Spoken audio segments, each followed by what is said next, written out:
Only. It's better to stand up because then I can look at the house. Yeah, no. Yeah, no, that's good. I mean, you'll see when it's done. I'll sit right next to the Okay. Don't be shy. I'm sure you're not. I don't know if we've checked the clicker. I'm going to send you a text message saying we'll start at 11:10. Is that okay? It's really Discuss strange it when with you Tina, walk but put it in the around WhatsApp. there, the spotlights are on, you really can't see what's out there.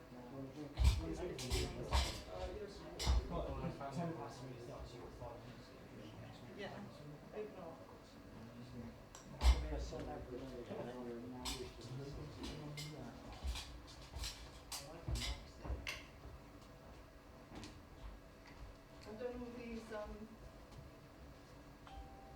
I've done all these comparisons with MMT and Marx's theory. Tina says that you haven't, I did. you haven't responded to whether Bill can record. Money. Yeah, so I've done like, this is the MMT approach and the Marxist approach to various things. The comparative. I'll give you bank details immediately. Historically, so it doesn't matter whether it's capitalist or whatever it is. It's a theory of money that doesn't exist. But the point is that Marx's monetary theory relates specifically to capitalism. So that's what I mean by ahistorical. I mean, this is not this. I'm not going to say any of this. These are just my like cribbing notes. So. Sorry, I've just confirmed we'll start. Bang on, go live. The world can see us at 11 and hear us at 11:10. Okay. Okay. So look to your best digital phone to make sure. A state without money, and whatever a state without, An argument already. the existence of the Yes. money Produced the book I'm reading, which is the existence of the state. Yes. The state comes before the money, written in 1938. and that is not what Marx. Yeah, so we just plug this up here and then when you need Sure. Okay. I see you're controlling access.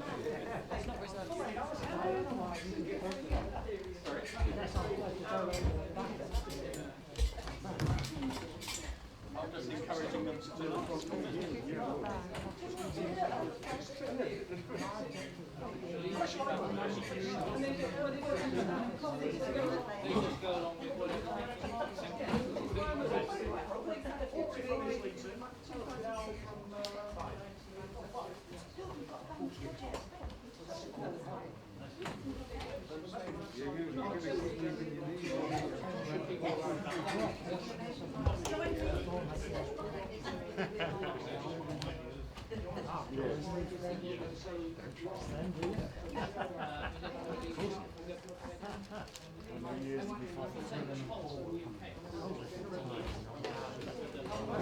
Years at least.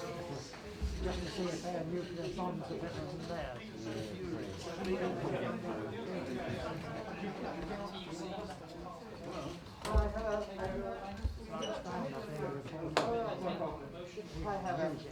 Saying we stop going back to the past.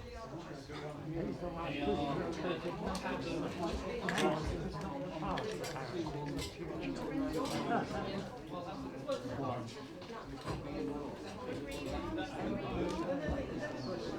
So work out who's behind the mask.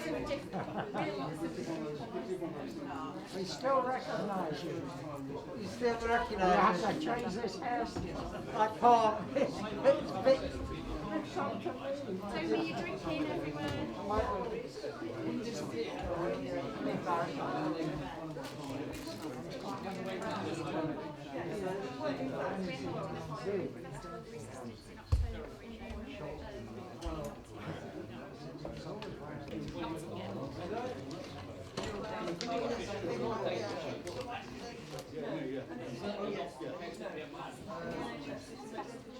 A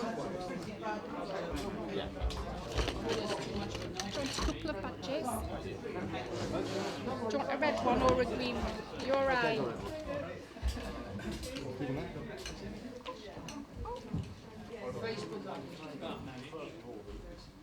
That's about our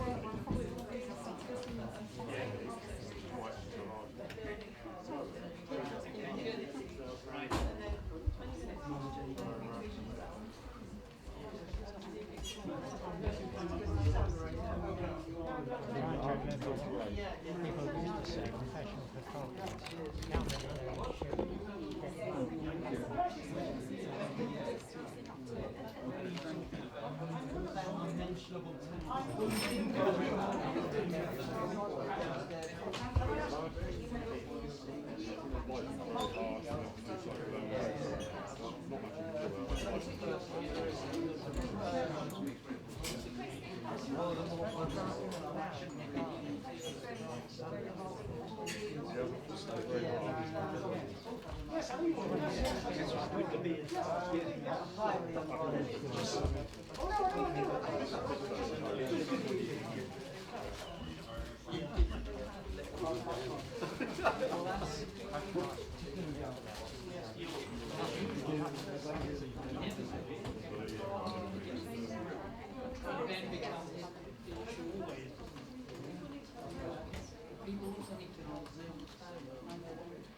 Very smart, isn't it? Yeah. Too smart. No, he's quite right too. Can't turn up. I think we like all these rough diamonds. Excuse me.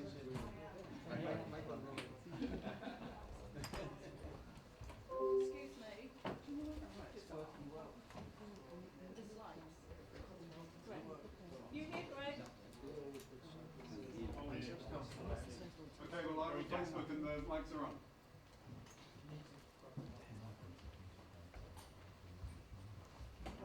You need to obviously grab a mic as well. Okay. If you're going to talk into a mic.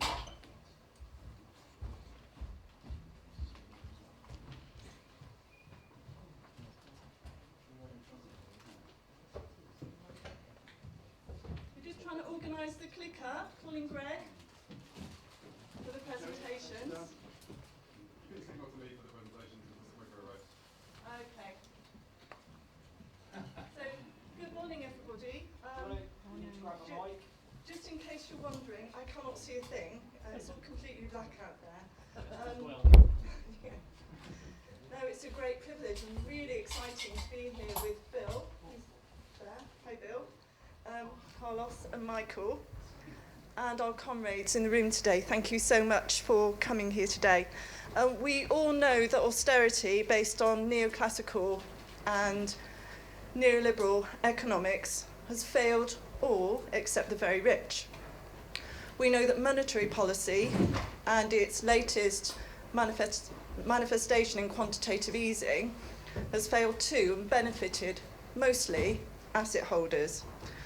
The 2017 and 2019 Labour manifestos introduced some more radical concepts such as public ownership, but made it clear that a balanced budget was necessary to gain the confidence of the electorate.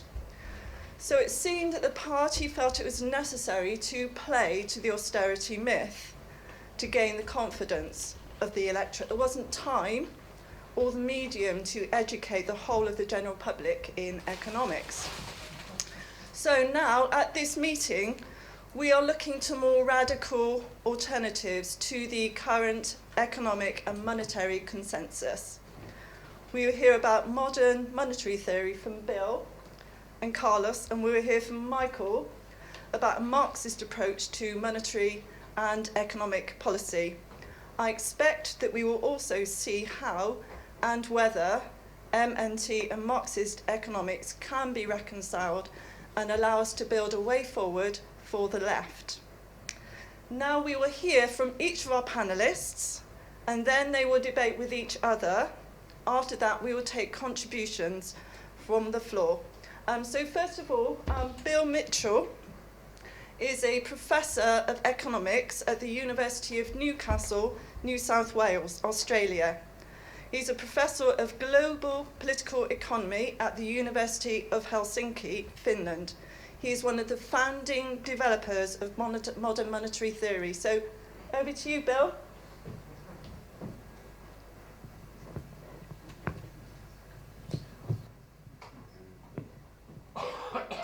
Okay, now you should hear me. Yep, thank you. Well, thanks very much for inviting me. It's a real privilege to be here tonight or today for you. I've got fond memories of a couple of years ago when Chris had his first public event at the Rialto, and it's one of those iconic venues in Britain from the older times, and we had a fantastic meeting that day, and I'm really happy to be part of the overall progressive developments in Britain under the resistance, the Resist and Resistance banner.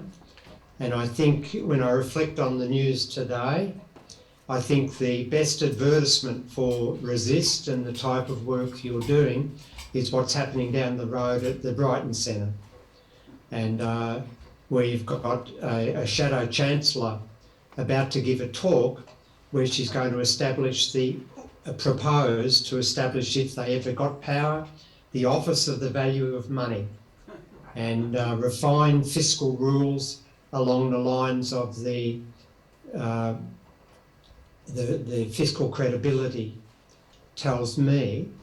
And it's not just a British phenomenon, it's a global phenomenon among traditional political progressive machines and parties. That just tells me that the British Labor Party is unelectable. It no longer represents working class interests. It no longer represents, that's broadly defined working class. It no longer represents, in my view, progressive views or even democratic views. And, you know, I know Starmer lost his bid to kill off the one vote, one member rule, but the willingness to do that tells you everything.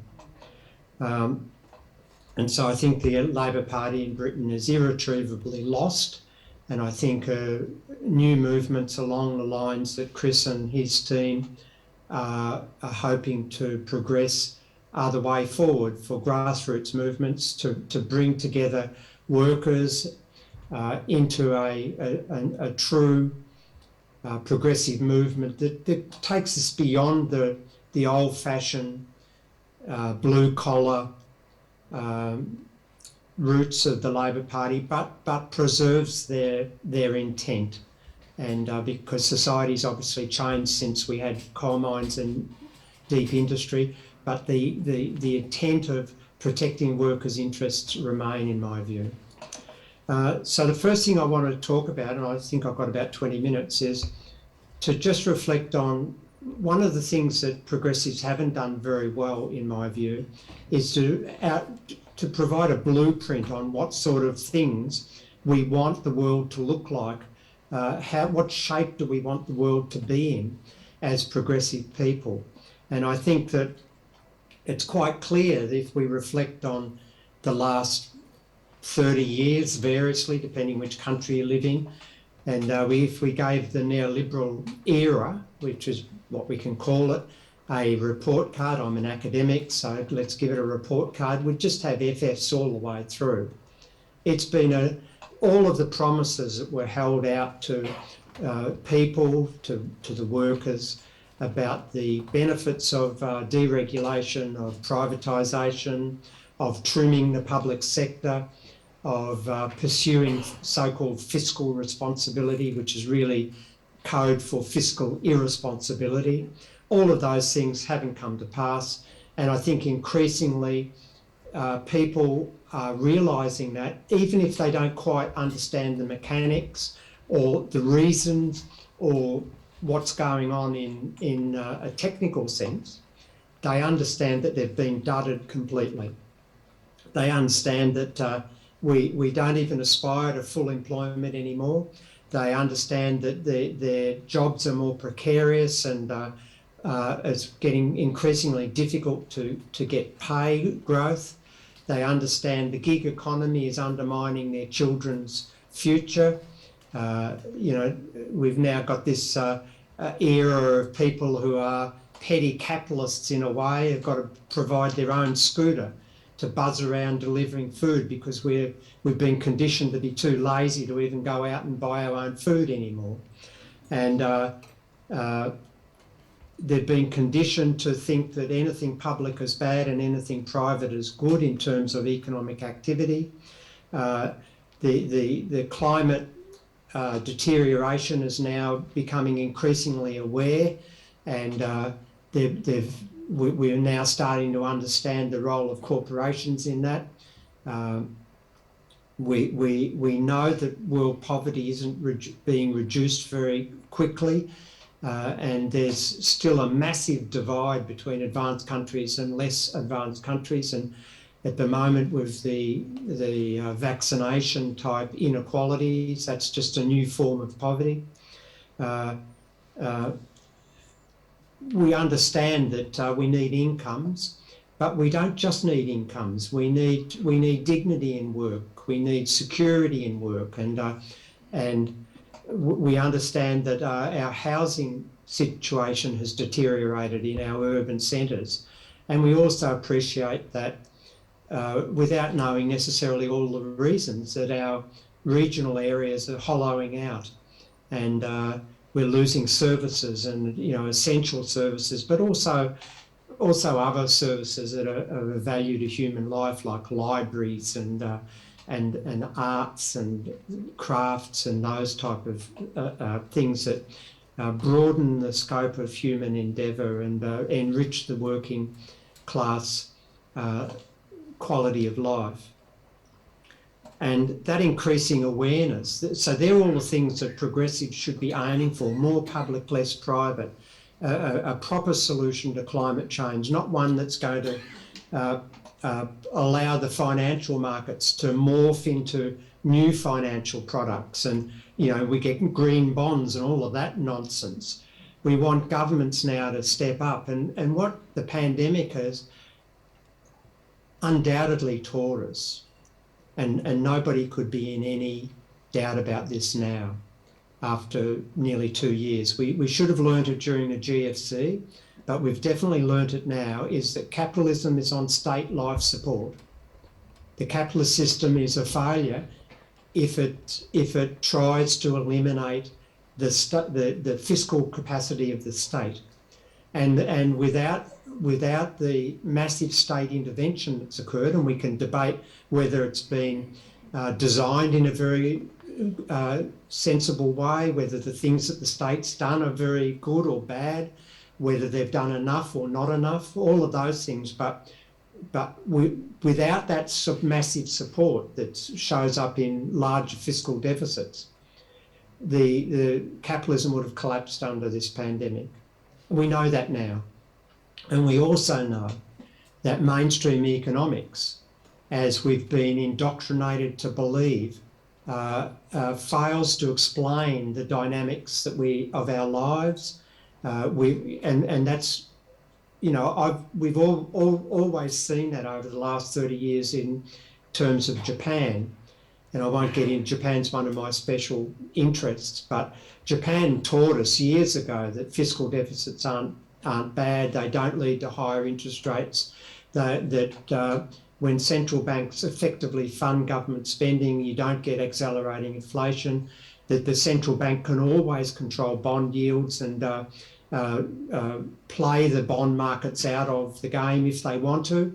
And the only reason that private bond investors can determine government yields on bonds is if the government allows them to.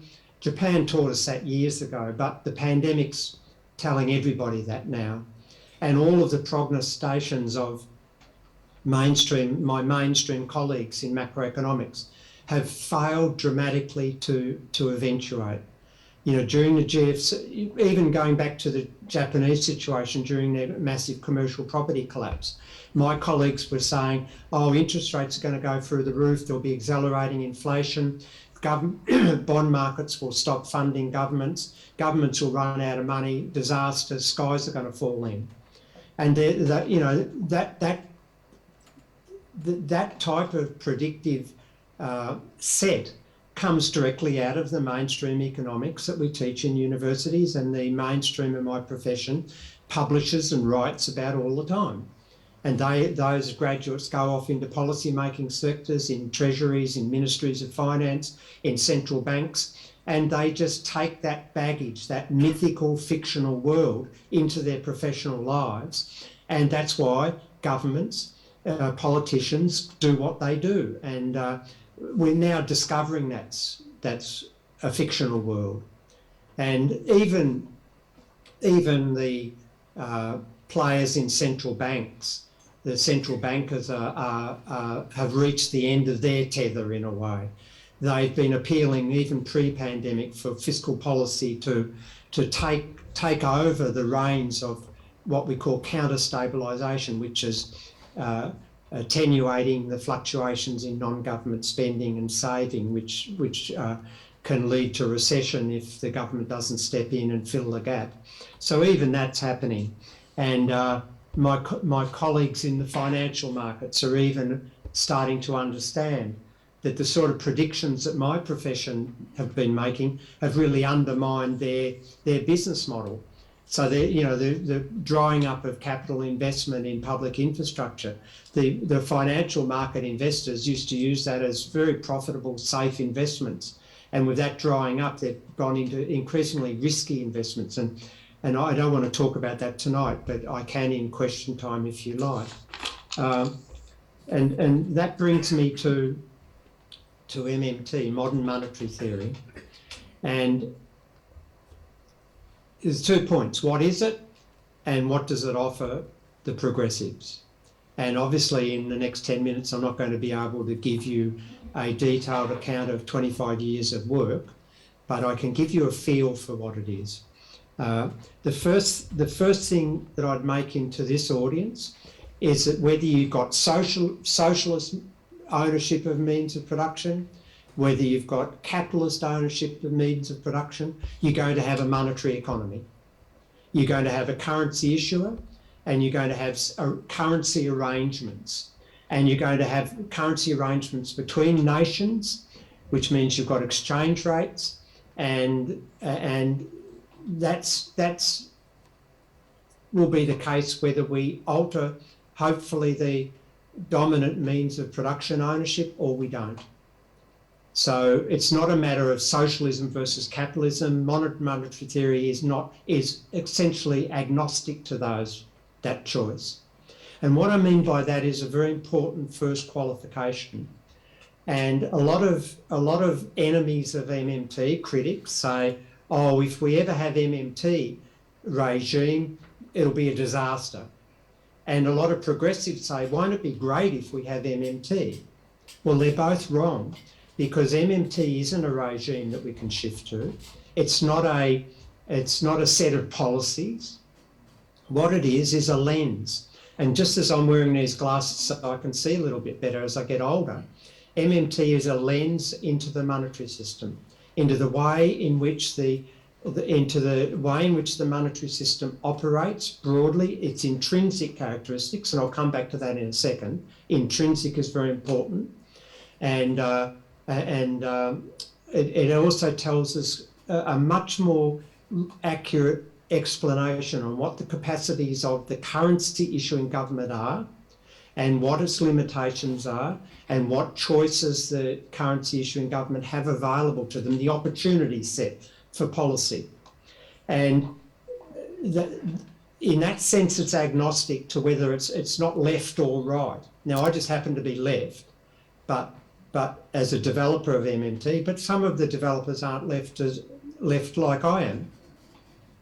And you could have excuse me, you could have a person with right-wing tendencies who believed in individualism and markets and all of the nonsense that neoliberals go on with, and they could have the same understanding of MMT understanding as I have, yet what they would use that to define policy space would be radically different to me. I would believe in public enterprise, public schooling, public hospitals, full employment, job guarantees, all these things. I'd believe in all these other stuff, private stuff. But we both share the same understanding of how the system works and what the capacities are. And what that tells you is to apply that understanding to policy space, you need to impose a set of values, an ideology. So to say that MMT is a set of policies is wrong. It's an understanding. And to make that understanding operational to the set of policies that you desire, you need to overlay your ideology. My ideology is left, collectivist, and so my policies are conditioned by that. But the important point of that distinction, the lens versus values distinction, is that it smokes out all of the ideological lying that goes on from the conservatives who tell us that austerity is necessary, that there is no alternative. And so when a politician, whether it's a Labor or a Conservative politician, comes out and says, well, we can't afford this because we'll run out of money, well, if everyone has an MMT understanding, you'll know immediately that that's a lie. And so it smokes out those false statements. Everybody would know that's a lie, and what it does then is forces different questions on our political class.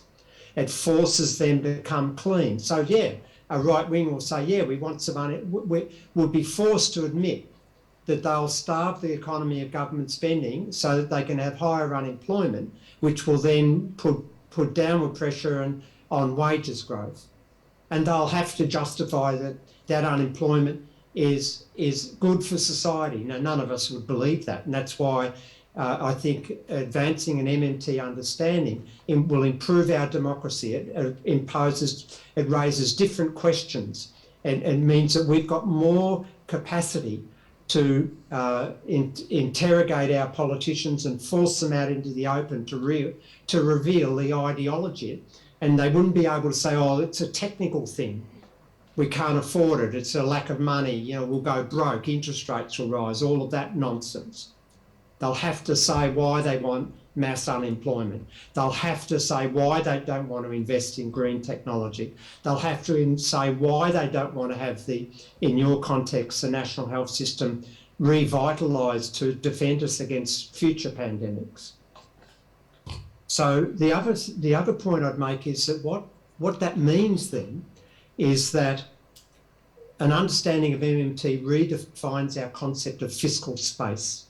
Now, that's a technical term. What does it mean? It means that up until now, we've been conditioned to say that fiscal space is quite narrow. That's the space in which governments can spend and operate in their terms of their fiscal policy, spending and taxing. And we've been told that because if the government spends too much, it'll go broke, it'll drive up interest rates, it'll push up inflation. And what an MMT understanding tells you is that that's a fictional world, and that in actual fact, in terms of fiscal policy, the government has got much more space than we've been led to believe, which means that it opens up a whole range of policy choices that we've been indoctrinated to believe are impossible without killing the economy. Now, let me give you two scenarios. First scenario is we've got full employment, all the productive resources are being used, and the government gets a political agenda to have a green transition, which means it's going to have a massive reconfiguration of productive resources and consumption patterns, and it means probably, definitely, the public sector will have to increase the command of economic resources at its disposal. Now, it can do that by going into the market and buying those resources through government spending and competing for those resources at market prices. Now, if you've got full employment, all that will do will drive up inflation. And in that context then, you see that the constraint on government spending, it can spend as much as it likes. The idea of a currency issuer is that it has unlimited financial capacity because it issues the currency. We've been led to believe that by mainstream economists that the government's just a big household. Well, I'm a household, I've got financial constraints. I've got to go to work to earn income. If I want to spend more, I've got to earn more or run down prior savings, or I've got to borrow. Well, a currency issuing government like the British government doesn't have to do any of those things. It can spend however much it likes. So the question that MMT directs you to is, well, what are the real constraints on government spending? Now go back to that first scenario. In that context, if the government tries to spend more, if the economy is already at full employment, all the resources are used, well then all it will do is create inflation. So you start to see what the constraint is. It's a real resource constraint. It's not a financial constraint. They can type in as many numbers into bank accounts and spend accordingly as big as they like. But they reach a real resource constraint. And in that context, what the government would have to do, if it did desire to increase its command of productive resources, it has to deprive the non-government sector, which is currently using those productive resources, of the use. One of the ways they can do that, and they do that, is through taxation. So the taxation reduces our purchasing power and means that we can't command the use of real productive resources that are available as much as before. And that frees up those resources for the government then to use to buy their services through government spending. And the very important point that I've raised there is that the taxation isn't funding the government spending. It's creating the fiscal space in which the government can spend without causing inflation. So we see a little glimmer of what MMT thinks about taxation. That takes scenario 2, and that is where we've got mass unemployment.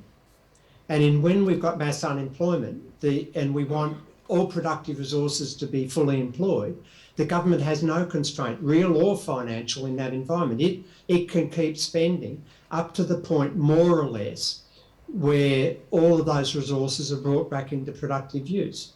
It doesn't need to increase taxes. It doesn't need to do anything other than ensure that spending in the economy is sufficient for those resources to come back into productive use. And so again, we're looking at a real resource constraint in scenario 1 against not a resource constraint in scenario 2. So the last few points. And I'll deal with some progressive quibbles here. So some people say, oh, well, MMT is not an accurate explanation or depiction of the monetary system because the government does have financial constraints and the central bank is independent from the Treasury. And what I say to that is that, first of all, the central bank independence argument is just a fiction that the mainstream have developed as part of their depoliticisation of economic policy. And what I mean by that is increasingly, under neoliberalism, governments have devolved the responsibility away from the political process into some technical process, where central banks are responsible now. We're not. Central banks independent from us. They're technicians. Well, let me tell you that on a daily basis, in any of the monetary systems that we know of, on a daily basis, the central bank and the Treasury have to coordinate closely the two arms of policy to ensure that they are consistent with each other. Because the fiscal policy that's injecting liquidity into the monetary system will compromise the central bank's targets for their interest rate setting if there's too much liquidity or too little. And so in Australia, for example, they meet every day in the morning and again in the afternoon. They are not independent. They can't possibly be in a functional flow of funds sense. They pretend to be independent at a political level, but that's just the neoliberal game. And one of the interesting things that this complaint about modern monetary theory, where we treat the central bank and the Treasury as part of the consolidated government, is that one of the things I find interesting from people from, say, a Marxian perspective, is that one of the things you learn from Marx, the first thing I learned from Marx, was to make sure we don't get sucked in to thinking the superficial exchange relations are reality. And of course, I'm thinking here of the wage form in Marx. where we're led to believe under capitalism the workers get paid whatever the working day is, 8 hours a day. When Marx taught us to dig deeper in underneath the exchange relations into what's happening at the surplus production level. And I think these criticisms of MMT about central bank independence are falling into the superficial relations level. Yes, of course, governments have voluntary arrangements where it makes it out that taxation revenue goes into an account and the government spending comes out of that account, or government debt receipts go into an account and government spending goes out of that account. And they say that shows that taxation receipts or government bond sales fund government spending. But that's a superficial smokescreen to lead us to these fictional conclusions. In reality, the currency issuing government does not need tax revenue to spend. It needs tax revenue to stop us spending. It doesn't need to issue debt. It never needs to issue debt. It can always spend without issuing debt, because how does government spend? They type numbers into bank accounts. And the central bank can always type numbers in under the instruction of the Treasury officials. So the last thing I'd make is, and this is now addressed in the last 2 minutes, addressing the question of, well, what does MMT offer progressives? Well, the answer is a superior understanding of the capacities of the government. That's what it offers. And in terms of a green transition, as an example, which is one of our major current, future challenges, MMT doesn't offer very much about the green transition. But what it does offer is intrinsically important, because what's going to derail a move to a proper functional green transition are all of the complaints about how we're going to pay for it. How can we afford this? Well, MMT tells you how you can afford it. The government can spend what it likes. And if it comes up against real resource constraints, it has to do other things as well if it really wants to divert resources into one use or another. It has to have taxes or regulation or whatever. But nobody should ever be beguiled by the neoliberal nonsense that comes from my mainstream of my profession, that the government will run out of money or it can't afford to do that. Well, when we think about can't afford, we only think in MMT terms in real resources. What are the real resource implications of the government doing something, and what are the benefits of that? So in my view, in closing, MMT provides a liberation in our thinking as progressives. It's not a theory of everything. It's not a theory of the state. It's not a theory of who's going to win the football yesterday. It has a role to play in enhancing our understanding of what the currency issuing government can do, broadening the possibilities that we come to believe the government can do, and improving the way in which we engage with the political process to stop us being smokescreened by conservative politicians who are in the hands of capital. Thanks very much.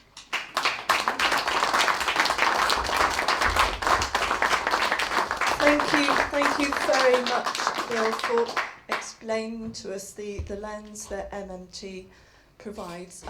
We'll come back to discussion afterwards with your colleagues here. We're now going to hear from Carlos Garcia Hernandez. Carlos studied philosophy and history at the Humboldt University of Berlin. He's founder and director of Lola Books. You can look it up.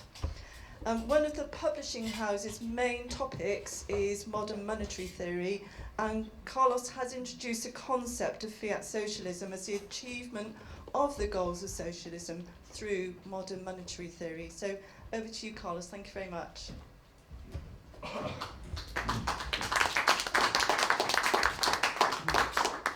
Well, thank you very much for the invitation today. Thank you very much to Chris Williamson and to everybody in the Resist movement. It's a pleasure and a honor for me to be here with you and with Bill Mitchell and Michael Roberts. I'm going to present today my proposal based on modern monetary theory that I call fiat socialism. And I'm going to arrange this proposal for the case of the United Kingdom.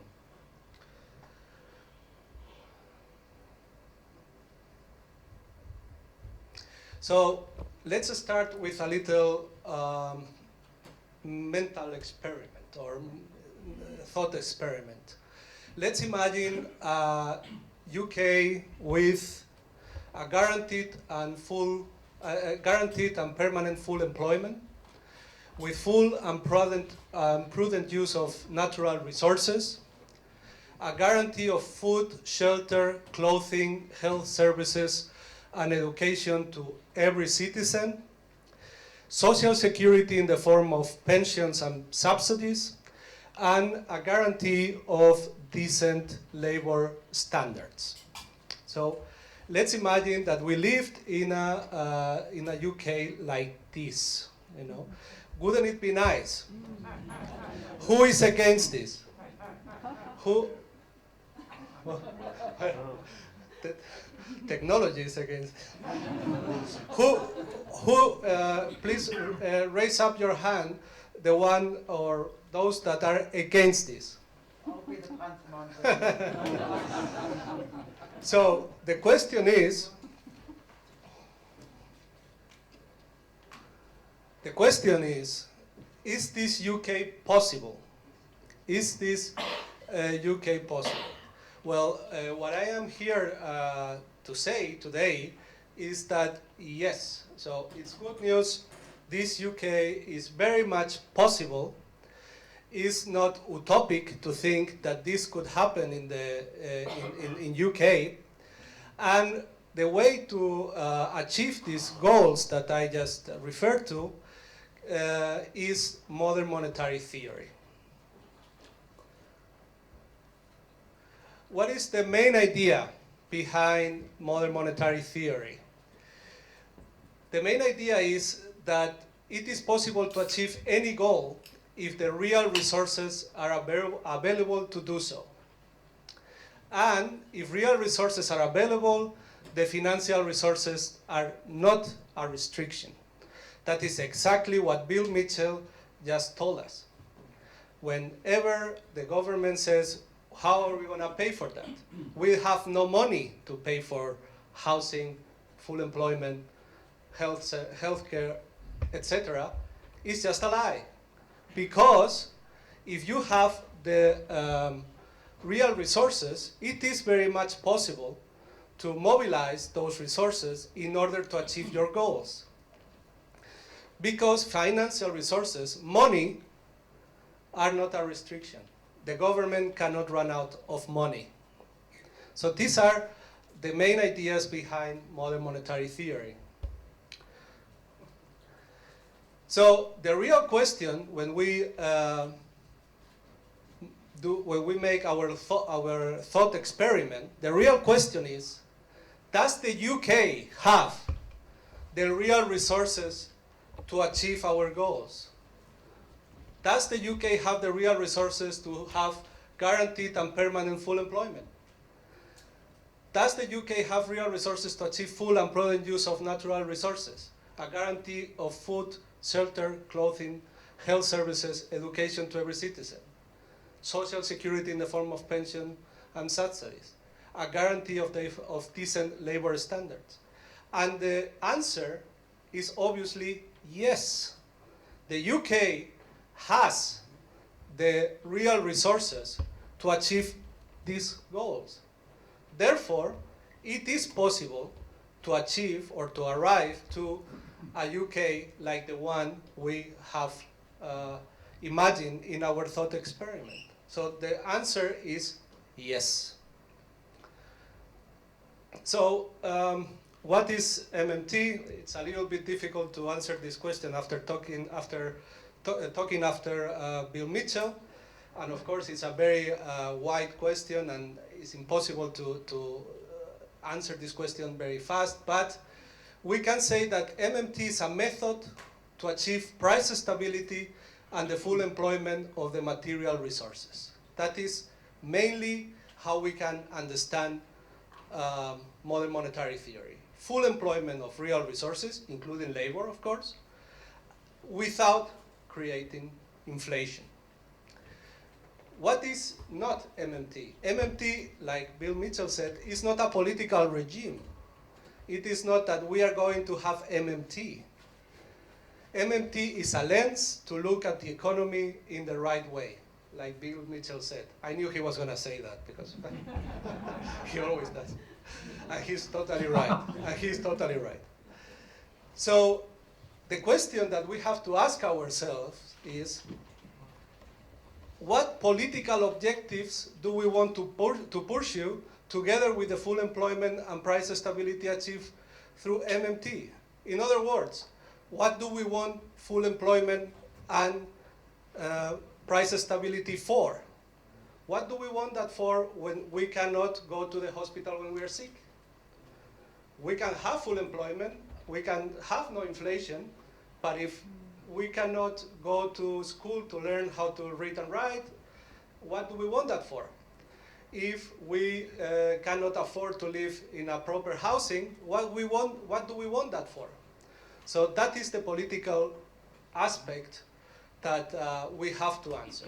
What do we want to do with the full employment of material resources and price stability? What do we want to achieve with that?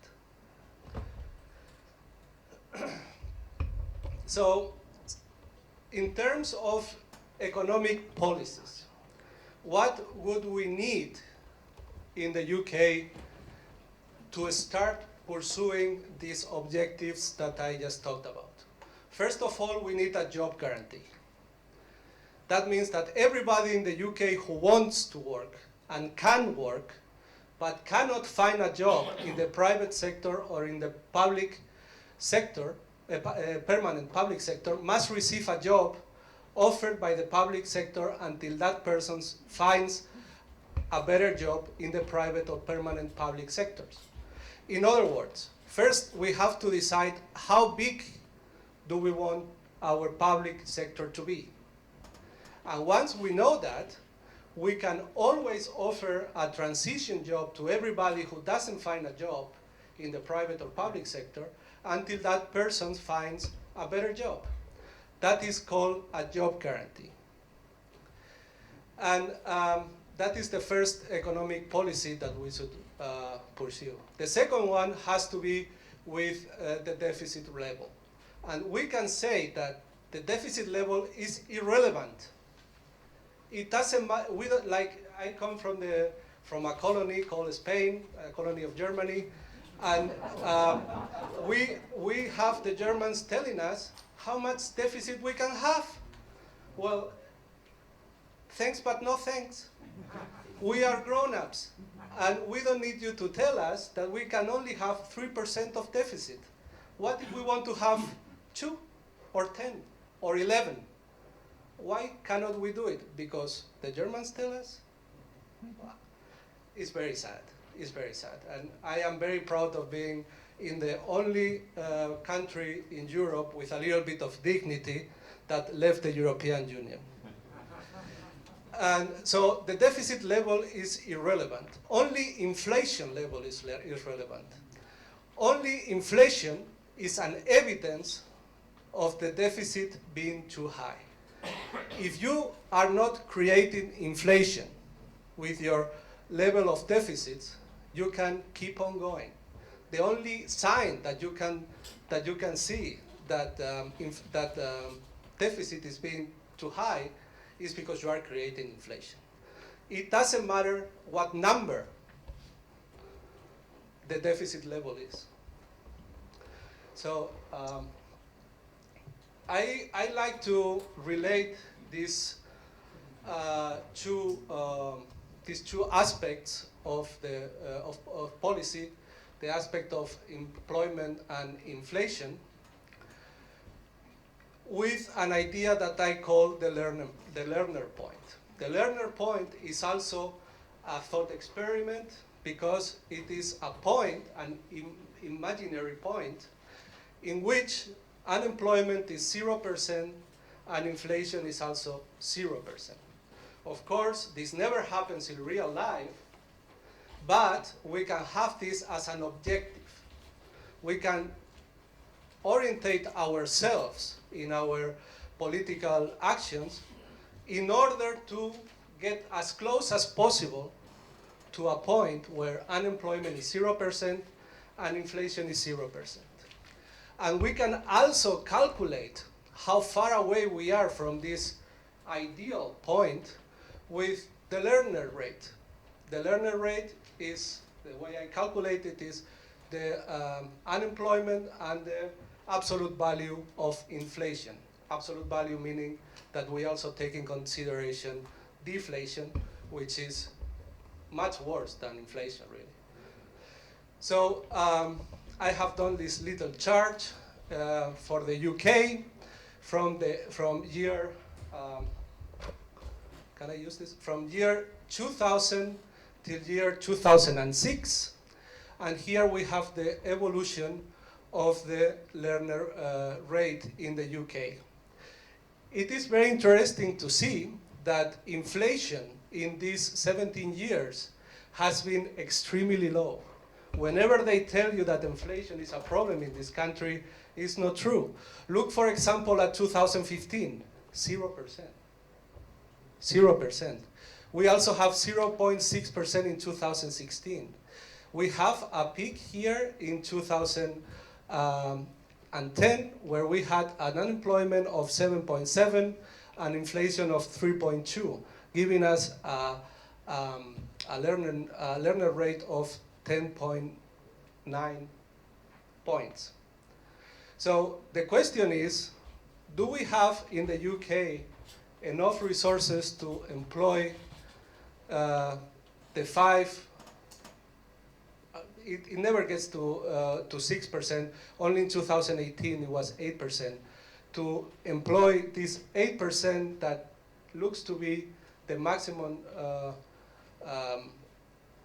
unemployment rate in the UK? The answer is yes. Obviously, yes. We can find the ways to deploy a job guarantee that gives a job to this 8% of the population who in 2011 couldn't find a job. That is the way I relate these two issues. As you can see here, I don't talk about deficit because it's irrelevant. The only two things we have to talk about is employment and inflation. Of course, I don't want to say that employment and inflation are have the same importance. In my opinion, of course, employment is more important than inflation. But I think that the learner point and the learner rate can be a good orientation to know what we want to achieve, you know? So as you can see, this chart means that a UK like the one we have imagined in our thought experiment is not difficult to achieve. It is very much possible. It is not an utopic idea. It is very much within our reach, within your reach. So next one, please. So what is the job guarantee that I am talking about? First of all, the salary of the job guarantee must allow the worker to have decent living standards. I am not an expert in the UK economics, but I can pretty much imagine that you have in mind a pretty good orientation of what that salary should be. You know, so first of all, the salary must allow the worker to have a decent living standard. Second point, the job guarantee must not compete with the public and private sectors. First of all, it doesn't compete for workers because obviously the workers that we are using in the job guarantee are not wanted by the private sector or the permanent public sector. So we are not competing with in that sense. But we should also not compete in the materials we use to implement the job guarantee. The tools that the workers should use in the job guarantee should be as simple as possible. And they should start working as soon as possible without competing for real resources against the other sectors. Number 3, and here comes a field that I feel very much is shared by modern monetary theory and Karl Marx, is that government only needs to control the price of work through the job guarantee in order to control the prices of the rest of the economy. We all know from our readings of Capital that the only source of value is human labor, is human work. That is very much accepted by the MMT scheme of things, and that, that also implies that if you want to control the level of prices of all the goods and services, what you have to control is the factor that is always present in order to produce those goods and services, meaning human labor. So when you control the price of work, when you control how much does an hour of human labor cost, you can control the cost of the rest of prices in the society, because without human work, there are no other goods and services. So in that sense, it's a very big field where Marx and modern monetary theory meet. And because of the job guarantee, price stability is a consequence of full employment. What neoliberals tell us is we have to choose.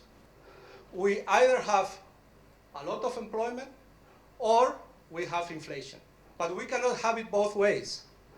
You have to choose. If you have very little unemployment, you're going to have inflation. And if you have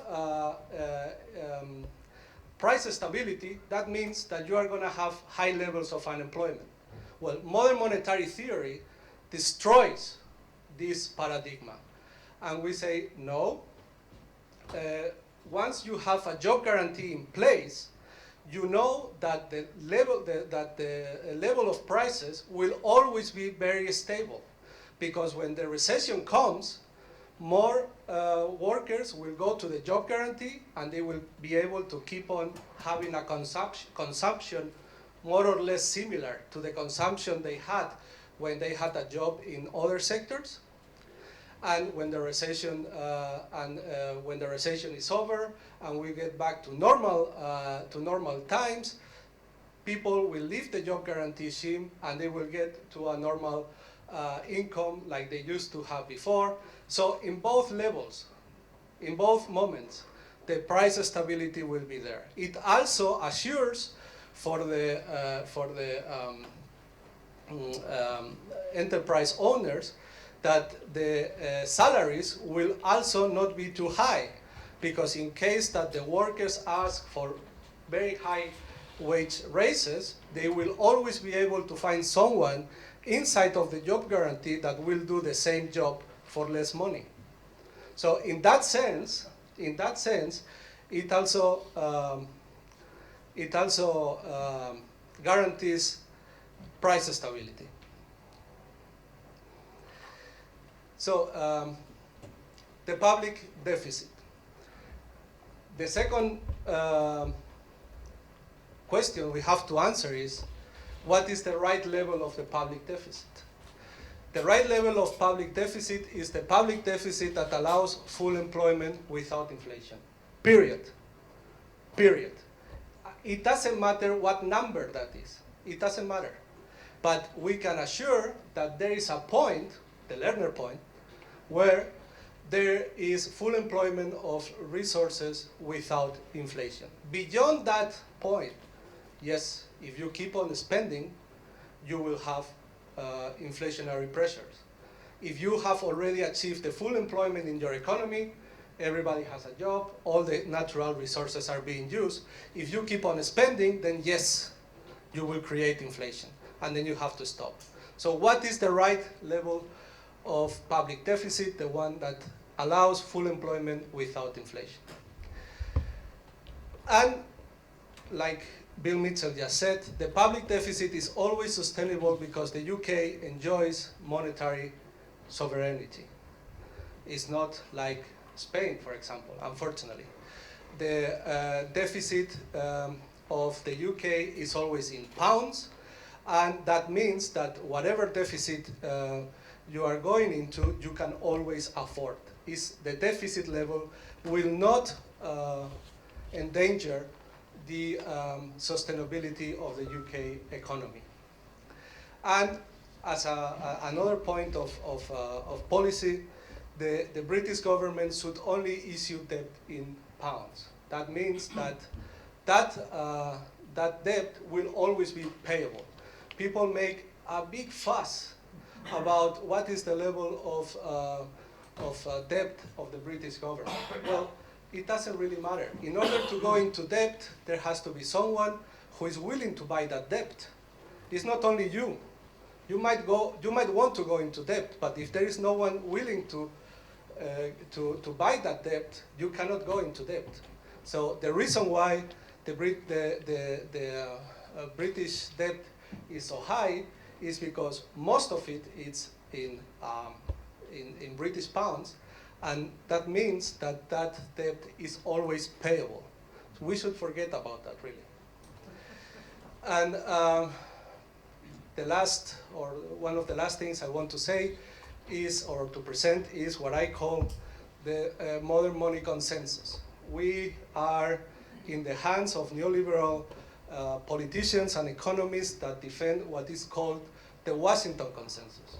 The Washington Consensus was an idea born in the 1990s that has become more or less the neoliberal paradigm all over the world. And it's based in 10 points of economic policy. We can refute and propose 10 alternative points from the modern monetary theory that I call modern money consensus. So number one, the Washington Consensus says that any fiscal deficit is counterproductive. As we have seen, the right fiscal deficit is the one that allows full employment of resources and price stability. That is what we propose in modern monetary theory. Washington Consensus says that the reduction of proposes the reduction of public spending and the tax burden. What modern money consensus advocates is that if there is unemployment or idle resources, public spending should not be reduced. Increasing the tax burden is justified if there are inflationary pressures. Use taxes in order to reduce inflationary pressures. Number three, from the Washington Consensus, broadening tax bases and moderation of marginal tax rates. What we advocate from the modern money consensus is that reduction of taxes is a reduction of taxes on productive activities and on labor income. The tax burden should fall mainly on speculative activities, for example, in the financial sector or in the housing sector. Number four, from the side of neoliberalism, is substitution of public deficit by positive interest rate policies. And what we advocate from the modern money consensus is a permanent 0% interest rates. Positive interest rates are nothing but a welfare for rich people who already have a lot of money. The government doesn't need positive interest rates to finance itself. So the interest rates should be always permanently 0%.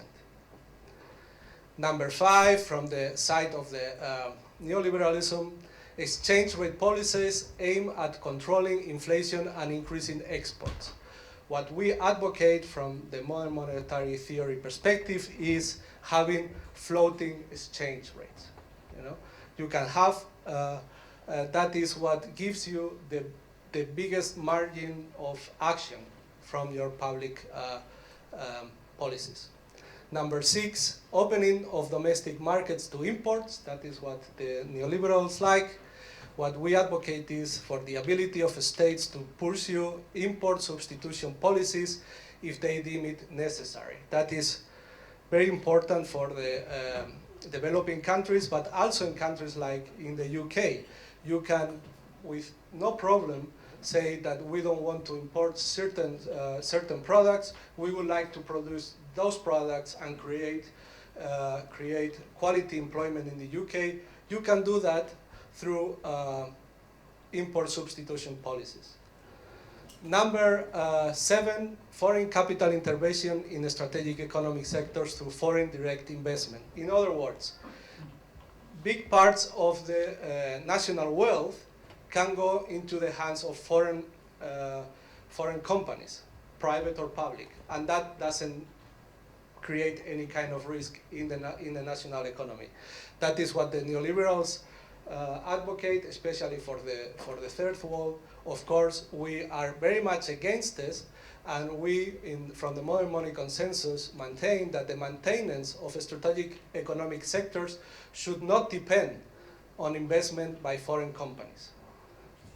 There is nothing intrinsically wrong in investment, but the strategic economic sectors should not be in the hands of foreign companies for profit.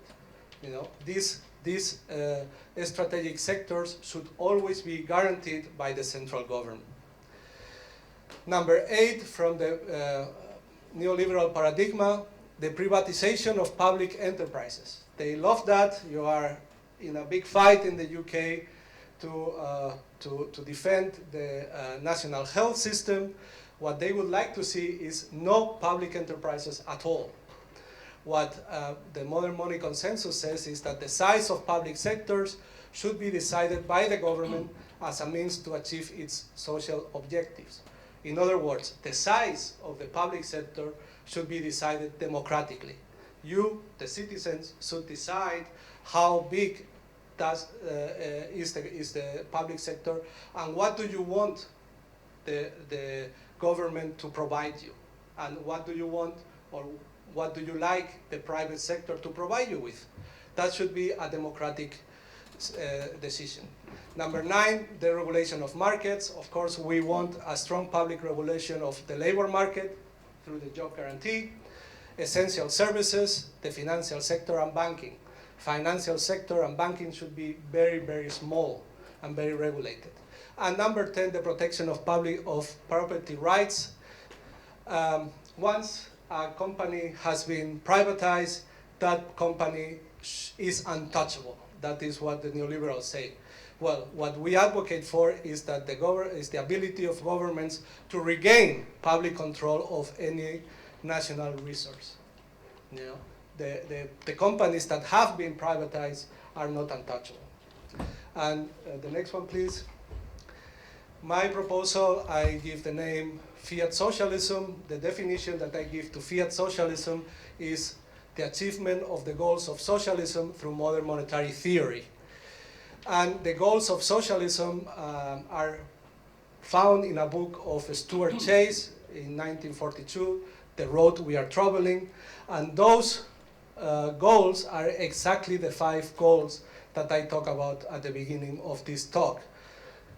Guaranteed permanent full employment, full and prudent use of natural resources, a guarantee of food, shelter, clothing, health services, and education, social security in form of pensions and subsidies, and a guarantee of decent labor standards. These 5 goals have never been achieved in capitalism.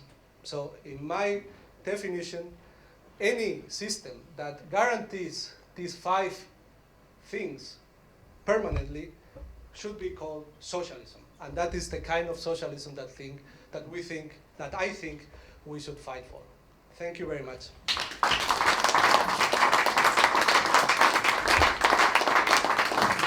That's marvellous, Carlos. Thank you very much.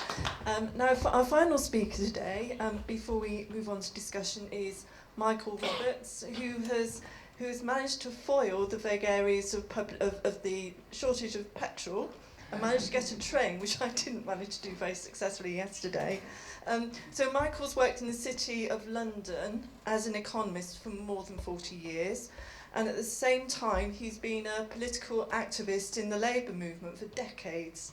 Since retiring, he's written several books: The Great Recession, A Marxist Theory, The Long Depression, and Marx 200, a review of Marx's economics. And Michael is going to bring to us today a Marxist perspective on economics and the way that we need to manage the economy. So thank you very much. Michael, over to you.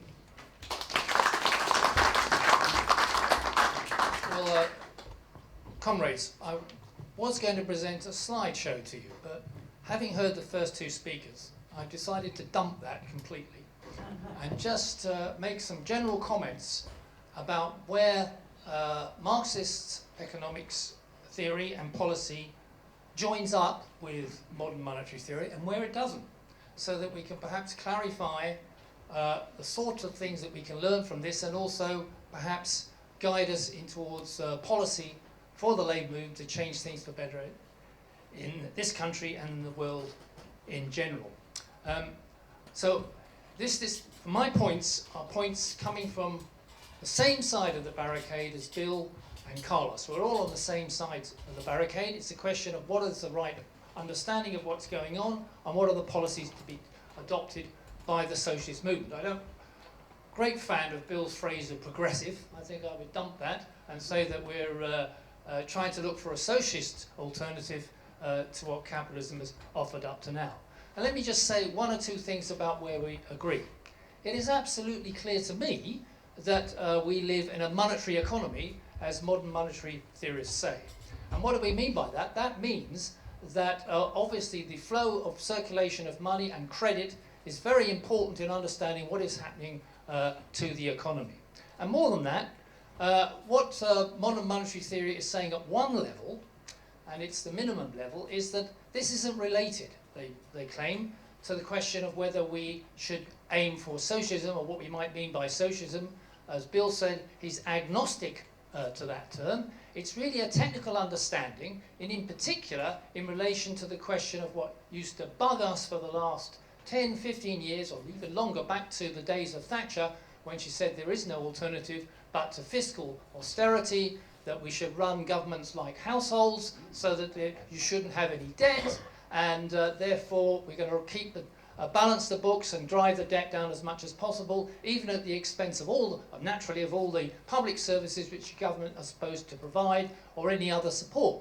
Now, everybody in the labour movement is against that, except maybe the current leadership of the Labour Party, but we shall see. But the vast majority of rank and file members in the labour movement and the trade unions and so on are against the idea of fiscal austerity and the policies that are adopted, which academics like to call neoliberal. I mean, I'm never quite sure what the hell that means. Basically, it means to me is a policy for the support of the ruling class and profit, and for the ownership in the hands of a very small number, and to reduce as much possible how much is spent for the vast majority. Now, the argument of modern monetary theory is that we don't have to worry about deficits in the sense that we have to balance the books. This is a view that is not unusual. The Keynesians had this view before. Modern monetary theory, as far as I can see, is adding a bit more of a technicality to this. It's saying we don't have to get the government to raise debt, issue bonds, take loans. It can just get the central bank to print dollars, pounds, or whatever the national currency is, to provide the funds for government to spend. And then the only issue, as both Bill and Carlos have mentioned, is at a certain point, if we can achieve full employment, if we've no more resources for labour, and we've used up all the natural resources, then we have to stop doing that deficit spending, that printing of the money, because if we don't stop then we move to the position where prices get inflated. So there is still a money management process involved here. But the argument at this level is simply it's a technicality. And it's nothing much to do with a socialist transformation of society. And I have to agree, there isn't much to do with a socialist transformation of society. And that's the problem, one of the big problems I have with this, that much is being made about MMT or deficit financing as a solution to fiscal austerity, but frankly, that I don't think is the biggest issue facing the labour movement, whether we increase government spending through fiscal deficit. Is that the thing that really matters? I'm not saying it's not important, that we don't need the government to spend money, and we should recognise that we don't have to balance the books, and we should recognise that we don't have to issue debt. We can print the money if we want to, if that's what governments think is the best thing, and that we can do this to a certain level. But that, as far as I'm concerned, is not the major problem. And I have to point out, as Bill did, that lots of major MMT supporters and theorists don't support socialism at all. Stephanie Kelton in America has written a book about the myth of the deficit, but she's no socialist. She supports Bernie Sanders, but Bernie Sanders is a socialist who believes that capitalism should stay more or less where it is. And so, for that matter, does Stephanie Kelton. And you know that one of the founders of MMT is actually an ex-hedge fund manager called Warren Mosler. So from their point of view, it's a technicality. And as Bill said, right-wingers support MMT if it's the idea that they can use the printing and financing of government spending in a certain manner. So I don't think that takes us very far to say that MMT is suddenly a magical solution to all our problems. And that's what worries me, that we centralise, perhaps, not only in this discussion, but in certain sectors of the movement, that they're looking for a, how can I put it? Well, Marx would have called it a trick of circulation, some trick which will enable us to transform the situation of millions of people in this country and elsewhere without touching the sides of capitalism. And that's the point that I want to emphasise. Carlos gave us a long list of things which the modern monetary theory opposes to the neoliberal consensus, or whatever it is, and what we want in society. And he started his first slide by making the point of all these things that we should be aiming for. What I would say is that modern monetary theory, the idea of permanent deficit financing to the point of full employment, was not going to deliver us that. Because what's missing from this is precisely what both Bill and Carlos have mentioned, is the real resources constraint. There is a constraint on the ability to expand the resources. And what is that constraint? Well, even if we had full employment tomorrow, the growth in this economy, the UK, would be not much better than it is now, because unemployment is already fairly low. Surprise, surprise. I know most of those jobs are rubbish, and that's the point. They're all bullshit jobs. They don't deliver the productivity that the economy needs. And government spending, even if it was increased, government investment in this country and most other countries is around about 3% of GDP in the major economies. What's capitalist investment spending?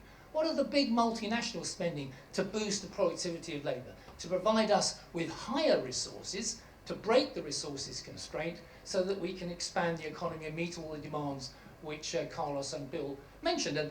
And the answer is that around 15 to 20% of GDP is spent by the capitalists on productive investment.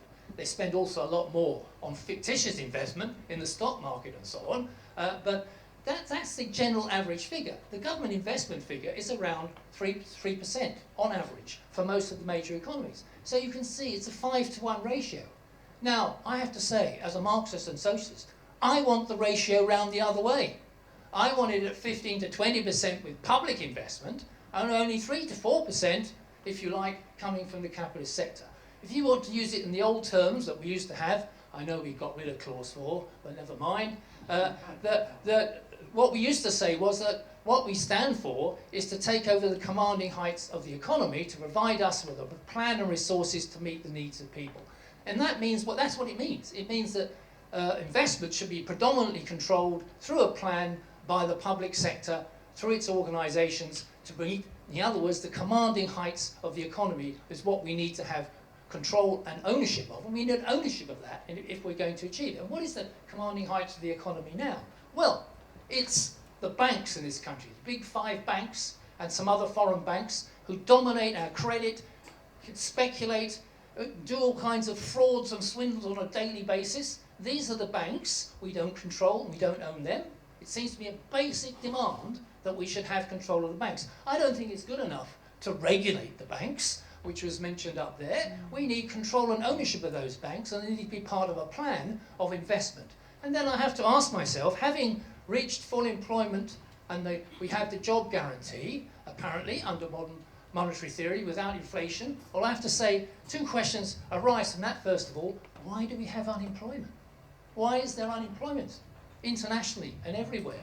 Why does it fluctuate? Why do we have recessions? I noticed at one point, I think I got it right, when Carlos said, when the recession comes, we'll have the job guarantee and everybody will keep a job. And then we can go back to normal times.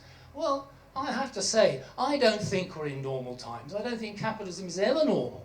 I think it's very abnormal if it has full employment, and it's normal to have unemployment and booms and slumps on a regular 8 to 10 basis. There is nothing in modern monetary theory which deals with why that happens and how to deal with booms and slumps in recessions. I don't think there is. It's a reaction to that situation, as Carlos mentioned. Yes, when we get the recession, then we're going to have a job guarantee and we're going to spend some more, we're going to print some money, and where people can get their jobs back, and then we can go back to normal capitalism. Then we go back to the position where the pharmaceutical companies continue as they are, the banks continue as they are, the big media companies, the FANGs, continue to rake in the profits, and we do nothing about that. That's not part of our job as socialists, because we're going to just concentrate on modern monetary theory and telling people out there that you can run a fiscal deficit and you can print the money. And I have to add a little bit more on that technicality as well. It's not entirely true that you can go on printing the money and expect to not have consequences under capitalism. One of the things I just like to quote back in the 18th century, what John Locke once said. He said, one can no more make a small piece of silver more by relabeling it a shilling than one can make a short man taller by declaring there are now 15 inches in a foot.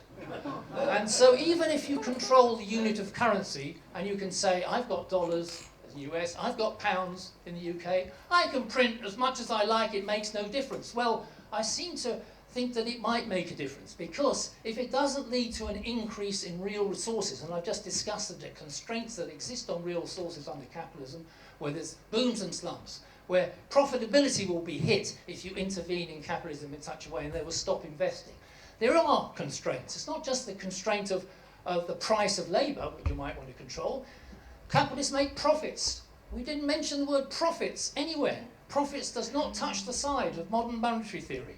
And yet profits is what drives capitalism. And if you interfere with profits, you get a disaster. That's what really happens. And so if you print money and you can't expand the economy because the capitalists won't invest, then you end up with the danger of inflation. But more than that, you will end up with your currency no longer being seen credible by other investors, other countries and so on. The UK runs a trade deficit, current account deficit, a large one. How does it finance that? It finances it by hot money coming from the banks, from Saudi Arabia, by portfolio investment, and by Boris Johnson crawling around trying to get people to invest in the UK by opening up economic zones where workers will be paid virtually a pittance and foreigners can do what they like. They have to do that because they're running a deficit. Now, if they just print on the trade, if they just printed money to keep on expanding but they don't expand, then the pound will fall against other currencies. And you say, well, I remember Harold Wilson back in the 60s when I joined the Labour Party said we had a devaluation, and he said, don't worry, this will have no effect, this devaluation, on the wages in your pocket. What a load of nonsense. Of course it does, because import prices rise in pounds relative to other currencies, and it means that prices rise. I only have to notice something going on in the last few weeks or months about prices happening in the UK and how that is a result of the interference, if you like, of the attitude towards foreigners towards investing or trading with the UK. So no country is an island, not even the United States. Even the United States can face a problem if they just went on in that direction. If they are not able to increase the real resources which exist in the economy, and those real resources are not just labour as such, or natural resources, is the productivity of labour, boosting the productivity of labour, increasing the technology that's required to boost the productivity of labour. You can exploit workers to death, but you can only raise productivity to a certain level. You need the new technologies to be introduced, and so that you can raise productivity and therefore reduce the amount of time workers spend, but ideally, but also increase the level of product in general in relation to the effort being made, and that provides you with the extra resources. And yes, then you can expand government spending to take that into account. But personally, I don't want to work in a model of I'm looking about how much government spending to make and how to finance it. I want to look at a different model. I'm afraid I'm one of those old-fashioned Marxists who think that actually the model we should be looking for is replacing capitalism with a socialist alternative, which means getting control of the major sectors of the economy, including finance. And if you have that, in my view, I think a plan based on that, particularly if it's internationally, will allow us to expand the resources. And the question of employment and the need for job guarantees seems rather, how can I put it, rather unradical compared to the way that we should be going in the direction of changing society permanently. Because you can have permanent deficits, but they may not lead to permanent growth, and they may not deliver a better society over the whole period. Bill mentioned Japan as apparently a great case example of how MMT works. Government spends, the government borrows, it hasn't led to inflation, it doesn't matter how big the debt is, the fiscal deficit is, okay. But is Japan growing? No, it's not. It's stagnant. In fact, it's in a slump at the moment. If it hadn't been for the fact that there are less Japanese now than there were 10 years ago, the Japanese would be in a right state. Because there's been no growth in that economy. So even having huge deficits and a huge expansion of government debt, and yes, it hasn't ruined the economy from the neoliberal austerity point of view, but it hasn't changed the economy. It hasn't delivered. You know, Japanese workers have had no real wage rise for the last 10 years on average. I mean, tell me how MMT would change that, because according to Bill, MMT is operating in Japan. So I'm not convinced by any stretch of the imagination that this is the way that we should concentrate our weaponry, our ideas on, when there's an alternative, which we've had for many years, for decades. I would consider maybe 164 years. We've had an option which is an alternative, which if we work on it and if we develop it, can provide us an alternative to this society that we're in capitalism at the moment. It's a big contradiction. I really haven't developed any points further than this, because this seems to be the very simplest of things that we have to concentrate on, namely that MMT tells us that we can spend and run fiscal deficits and we don't have to issue debt to do it. Okay, I don't have any disagreement with that on the whole. It does have constraints, as MMT says. If you get to full employment, then you could get inflation. Okay? Again, I don't have any disagreement with that. All I would say to you is, well, okay, thank you very much. But does it actually bring about a radical transformation of society permanently that we can see? Now, Bill will say, yeah, well, that's a separate subject. I'm just telling you the technicalities of MMT. And whether you have a socialist regime or whatever that is afterwards, we can do. I think Carlos goes further than that. He's actually saying we can substitute MMT for what used to be the old policy. I mean, in fact, I've actually got a quote of his from one of his articles, in which he says, collective and state administration of production and means of the distribution of goods, I think that's what we used to call in Clause 4, doesn't have to imply direct ownership of the means of production. You can just do it through what he calls fiat socialism. That's going further than Bill, as far as I can see. Bill sticks to a technical position on the whole, although he's a socialist. Carlos says we can actually use fiat currency policy under MMT to create socialism. The first position of Bill's is way too unradical for me. We've got to go a lot further than just talking about the technicalities and the movement of money. And I don't think Carlos's solution is possible under capitalism. I think that's an illusion. We shouldn't fall into it. I think we have to remember what we stood for in Clause 4, what the pioneers of this movement stood for, and that hasn't changed. In fact, it's even more compelling that we move in that direction than we do elsewhere. Don't go off in a tangent just saying that M&T will solve our problems. I'm sure the other speakers will come back and say, oh, I'm not saying that. Well, I have to say there's a certain hint about their position.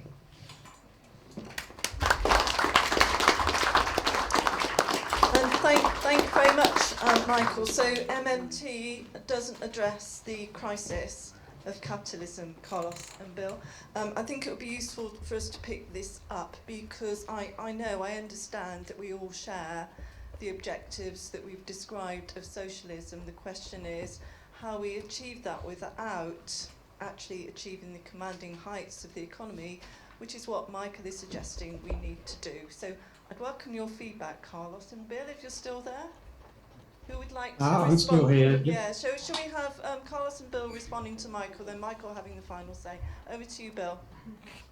Well, can I first say that that Michael has basically demonstrated the point that I made at the beginning, that that too many people confuse MMT with a regime. And, you know, for him to say, oh, well, Bill's not radical. Well, he didn't mention, I wasn't asked to outline my complete policy perspective. I was asked to introduce the technical concepts of MMT. Now, if you want to know what I really think, I would privatise all banks. I would nationalise all banks. I would eliminate private banking. I would nationalise all essential utilities, water, electricity, transport, education. I'd wipe out private education, health. I would regulate out of existence the vast majority of financial sector transactions. Because if we analyse the daily transactions in the financial markets, only about 2% of them have anything to do with the real economy in terms of advancing our well-being in material terms. The rest of them are just wealth shuffling and gambling by the big end of town. I would eliminate all of them, all the derivative contracts, eliminate speculation on food, all of that. Get rid of it. I wouldn't allow the financial markets to have anything to do with green transition. I wouldn't have any market operations to decarbonise economies. I would do it all for a rules-based regulation. So in Australia, I live near the coal sector. I would just, the largest coal export port in the world is a kilometre from where I'm speaking. I would just tell the coal industry it's got 5 years, 10 years, whatever the time, eliminate it. So, but the point I'm making is that my MMT understanding is separate from that. It's a technical thing, as Michael said. And you've got to then take that understanding, and that understanding is going to apply whether we've got any organisation of ownership of production is going to have a fiat monetary economy on top of it. And so what are you going to tell the policymaker departments in the Department of Employment or Department of Trade, or wherever you're going to have? What are you going to tell them? Oh, we've got to take the commanding heights. Well, what does that mean when they've got to have calibrate policy on a daily basis to maintain employment, for example? You need to have an understanding of the consequences of the use of the fiat currency which the government issues. So you need that technical understanding. But to advance us towards a progressive socialist outcome, you need much more than that technical understanding. And so I've never held out in any of my writings, which Michael probably hasn't read very much of by the sounds of it. I have never held out that MMT is the solution. It's not a panacea. What I want is a socialist economy, and that means I apply my ideology on what that means. And a couple of other points is that Carlos's MM consensus is not MMT. It's his derivation of MMT into ideological space.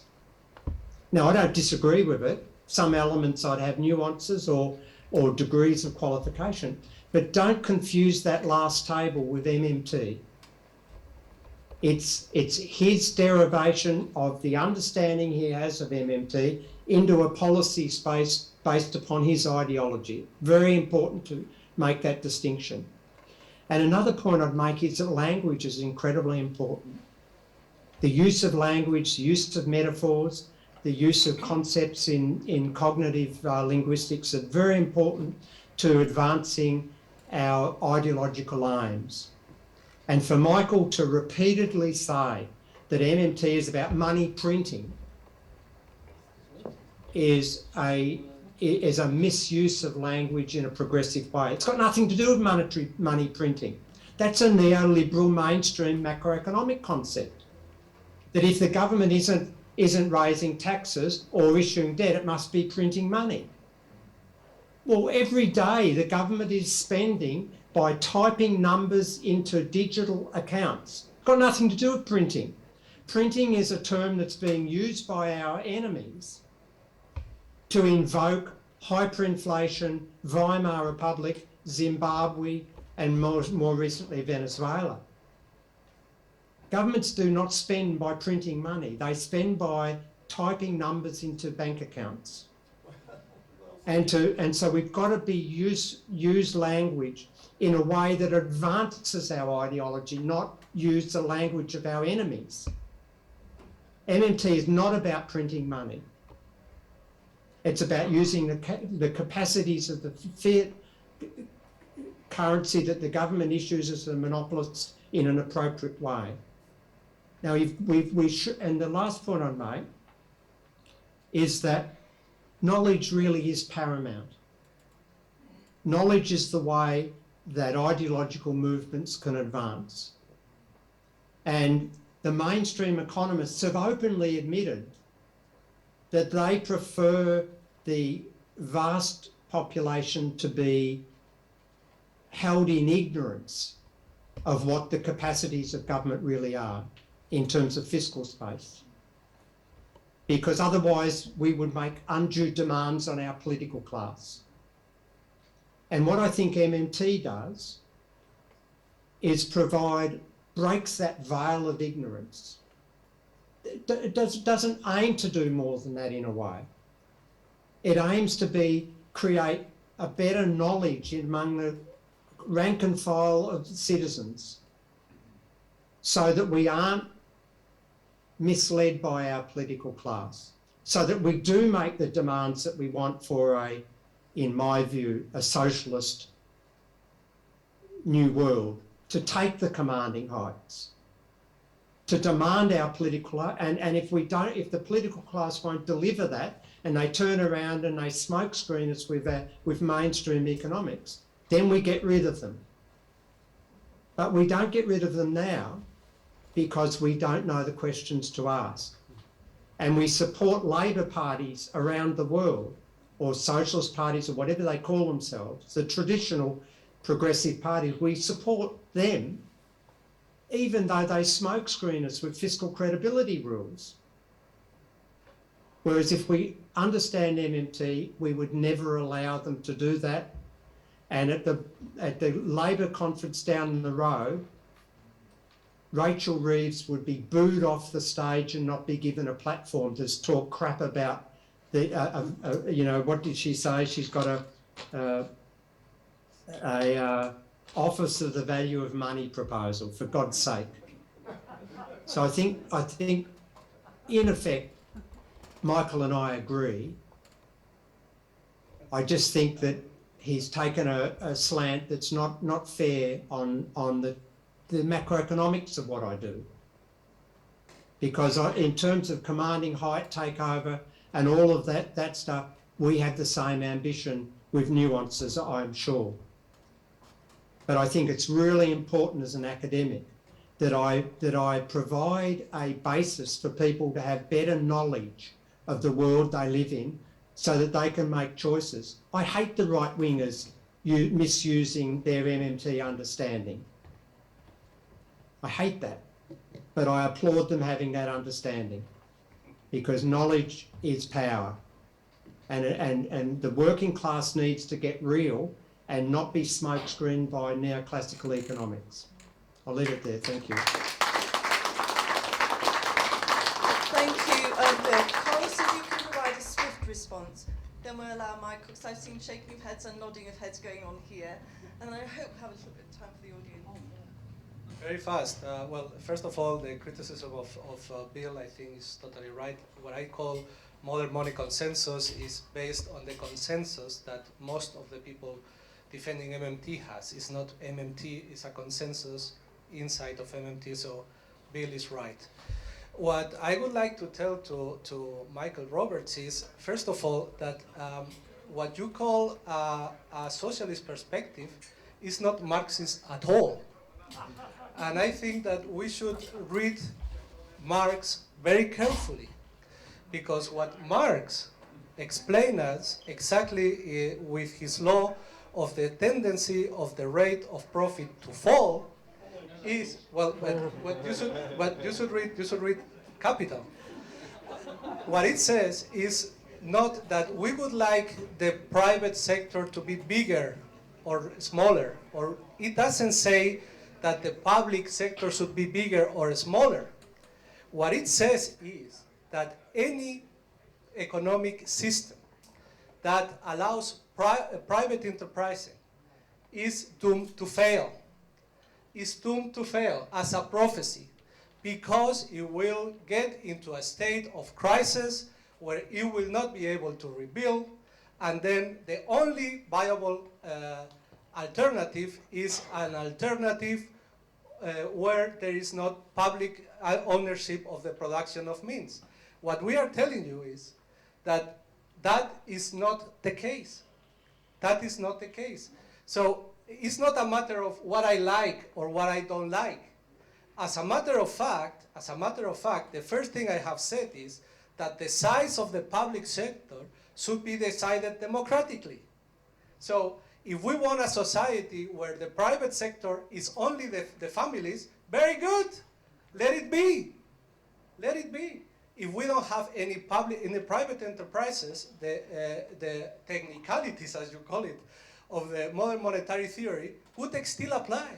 But the fact that we have a private sector doesn't mean that the society and the economic system is going to collapse. So let's read Marx a little bit carefully before we make such statements, because the size of the public sector should be decided democratically. And what we are saying about unemployment is that unemployment is a monetary phenomenon. As we can see in the socialist societies there have ever been. What happened in the Soviet Union? In the Soviet Union, the central bank, through the central bank, there was the possibility to hire everybody. Everybody received a salary for the work that person was doing. It was a monetary phenomenon. The central bank would finance economic activities to employ everybody. And that is exactly what we are saying. Unemployment is a monetary decision. If we decide to spend enough not to have unemployment, unemployment is gone. That is the only thing we are saying. And when you talk about printing money, it's kind of sad. It's kind of sad that we are still talking about money as it is as if it was a commodity. The way that the central banks spend is through keystrokes, because money is not a commodity. Money is debt. It has always been debt, and it is not a commodity you can run out of. And that is the only thing we are saying. And please, it's not only about Marx. It's also about what economic theory says. You don't finance deficits. You don't finance deficits. You go into deficits. The government doesn't need to finance deficits. The government runs a deficit, and that deficit doesn't imply that the government is going to go bankrupt, because that's impossible. That happens in the private sector because we don't create money. But you don't, what we want to say is that we don't finance deficits. It's just an account number. And to say that this is a technicality, and this has not deep economic roots in what model we want, is just outrageous. is just outrageous. We don't have, you say, we don't have the material resources to achieve the goals of socialism. How do you want to achieve them then? How do you want to achieve them? Class struggle, I think. Yeah, class struggle is to have everybody under a system where the necessities are covered. What else are we talking about? When we, through monetary policy, mobilize real resources in order to achieve goals. That happens, it doesn't matter how big the public or the private sector is. Thank you, Carlos.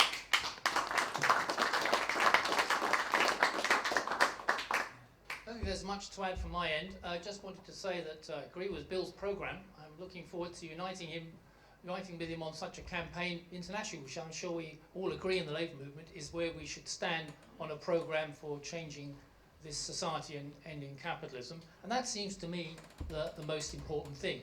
And as Bill said, MMT is not socialism. Carlos might say something slightly different, but Bill doesn't think so. It's a technical thing to point out that you can run fiscal deficits. You don't need to worry about the debt. You don't need to worry about inflation as long as you can expand the productive resources once you reach full employment. And therefore, it's something important to tell people that you don't need to balance the books. You don't need to have reduce the debt as they haven't done in Japan. You can expand government spending, and you can raise the funding for doing that by putting digital accounts into the bank. Sorry, I won't use the word printing anymore. Sorry about that, but increasing the digital accounts of the banks, I don't think it's helpful technically for us macroeconomists and academics, but not perhaps much of a use, maybe it is politically, to say rather than printing of money. But so it's just a technical matter. I only come back, MMT may break the veil of ignorance on the question of whether you can have public deficits, but so did Keynes. Keynes spent most of his time explaining why you could run deficits in order to expand the economy, but he also made the point that you have to increase the real resources as a result of that. Otherwise, you cannot deliver the situation just by increasing the units of account in the banks, because they're just units of account. If they don't actually express money in relation to an increase in value in the economy, then they will just lead to a reduction in their value compared to other currencies. And that's what we see in countries where they cannot. Venezuela could print, and does, as many bolivars as it likes, but it doesn't make any difference to what happens to the economy. All it does is drive the Venezuelan bolivar currency valuation down to incredibly low levels compared to our other currencies. You don't have monetary sovereignty. You need monetary sovereignty, said both the speakers, I think, originally. Well, no country has complete monetary sovereignty. Not even the United States. It can come under threat if the credibility of its currency comes under threat because it cannot deliver on value relatively. I'll finish on this point, Esther. I remind everybody in the room that having dealt with the technicality of modern monetary theory, we still come back to the question here. Why do we have unemployment in capitalist economies? Why are there regular booms and slumps? Why can't economies, the major economies, grow more than 1 or 2% a year at the moment? Why have we such low levels of wages for most people employing? I don't think this is because we don't run government deficits. I think it's because the profitability of capital, caused by the law of the tendency of the rate of profit to fall, is so low that capitalists are not prepared to make productive investment internationally to deliver more employment, better quality jobs, and the technology to deliver that. Instead, they much prefer to invest and speculate in the stock market, the bond market, and so on, in order to make huge profits for the stock markets at record highs and so on, rather in a period when we're having a slump, the stock market's at record highs. This shows that what decides the issue in a capitalist economy is not whether we're running deficits or not whether we understand MMT or not, but whether the profitability of capital is high enough for the capitalists to invest. And while that is the sort of economy we continue with, unemployment is not a monetary phenomenon in that sense. It's a phenomenon of profitability of capital, the inability of capital to deliver employment for everybody. There has never been full employment under capitalism. Never. There's always been a level of unemployment. Marx used to call it a reserve army of labour to be used by the capitalists. And in periods of slumps, they build that reserve army to drive down wages and boost profits. These are the issues which I think that we should concentrate our understanding on as an academic. That's what I do. As an academic, I look at the profitability of capital. I have heard of the law of the tendency of the rate of public fraud. And I have heard and read nearly everything that Bill has written, including his textbook with his other colleagues. So I do understand academically what the arguments are. But politically, those two things come together. Change capitalism, end the profitability of capital, replace capital with a publicly owned planned economy, democratically run.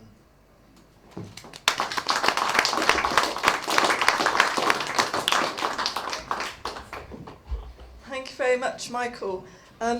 I think we can conclude that we can use the lens of modern monetary theory, and we do need a socialist to reinvent the economy to one where actually we can ensure that we have full employment, we can ensure that the commanding heights are managed by the people, and we need to work together to agree how we can achieve that. But we've got time for a couple of contributions from the floor.